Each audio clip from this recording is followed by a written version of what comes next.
Hay tres enfoques que son básicos para el desarrollo de la programación neurolingüística y del coaching. Estos tres enfoques son: el primero, se conoce como subjetividad; el segundo es flexibilidad; y el tercero es enfoque a la solución en vez de enfoque al problema. Vamos a empezar con subjetividad. Este enfoque de subjetividad también se conoce como enfoque constructivista. ¿Por qué este nombre de constructivista? Porque se sostiene la teoría de que nosotros no tenemos acceso a una realidad objetiva y que por lo tanto construimos nuestra propia realidad. ¿En qué se basa esta manera de pensar? En que la manera de que el hombre se comunica con el exterior, con su entorno, con sus semejantes, es a través de sus sentidos, ¿no? De la vista, del oído, del olfato, del tacto. Y si nosotros nos damos cuenta, pues no todos tenemos los sentidos desarrollados igual. Esta es una pequeña parte nada más, pero puede haber una diferencia en los sentidos de cada quien. Algunas gentes de plano tienen perdido algún sentido, pero estando sano y teniendo bien todos los sentidos, de todas maneras hay percepciones diferentes. Entonces, si nosotros a eso agregamos que para esas percepciones, hacerlas nuestras, tienen que pasar por un filtro, ese filtro es nuestra manera de pensar, nuestras creencias. Nosotros tenemos una serie de creencias que vienen de la cultura, que vienen de la religión, que vienen de nuestra manera de vivir, las experiencias que hemos tenido, y esas creencias operan como filtros, de tal manera que hay cosas que tendemos a magnificar y hay otras cosas que tendemos a hacerlas más ligeras de lo que realmente son.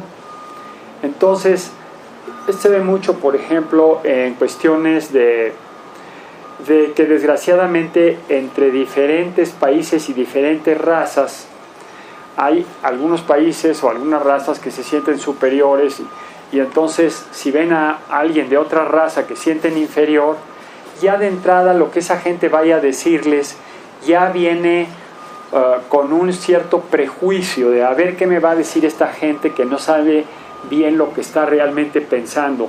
Entonces yo meto esa creencia, a lo mejor esa persona a la que yo pienso que es inferior a mí es mucho más inteligente, superior, pero eso no quita que yo tenga ese prejuicio. Entonces este sería un ejemplo de una creencia que me va a limitar en mi percepción, y creencias de muchísimas cosas, de cosas que no. Poníamos el ejemplo el otro día, por ejemplo, de Galileo, con las creencias que había de que el Sol era el centro de la Tierra.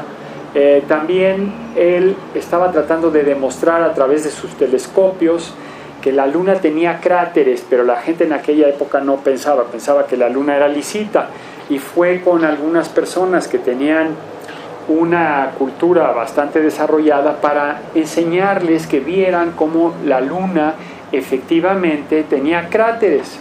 Y entonces le decían: pues si nosotros sabemos que no, nosotros estamos seguros que no tiene cráteres, ¿para qué nos vamos a asomar en tu tubito? Si nos asomamos en el tubo, pues vamos a ver lo que viene en el tubo y no la realidad.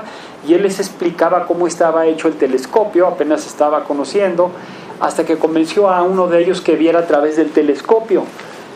Y esta persona vio a través del telescopio con la absoluta seguridad de que no iba a haber ningún cráter, y no lo vio. O sea, la creencia era tan fuerte que no percibió que había cráteres, ¿no? Y el pobre de Copérnico se desesperaba, decía: ¿por qué no los ven si ahí están? Porque las creencias a veces se convierten en creencias limitantes, no nos dejan percibir las cosas como realmente son.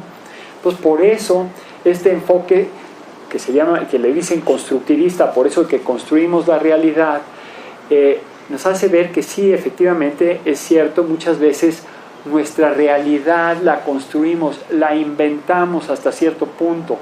no de una manera voluntaria, pero sí de una manera inconsciente. Entonces, esto podría decir que los seres humanos no tienen acceso a la realidad, y esto nos tiene que poner a nosotros en una perspectiva de atención para que tanto lo que nosotros decimos como lo que nos dicen, veamos qué tanto hay de este filtro del principio de la subjetividad.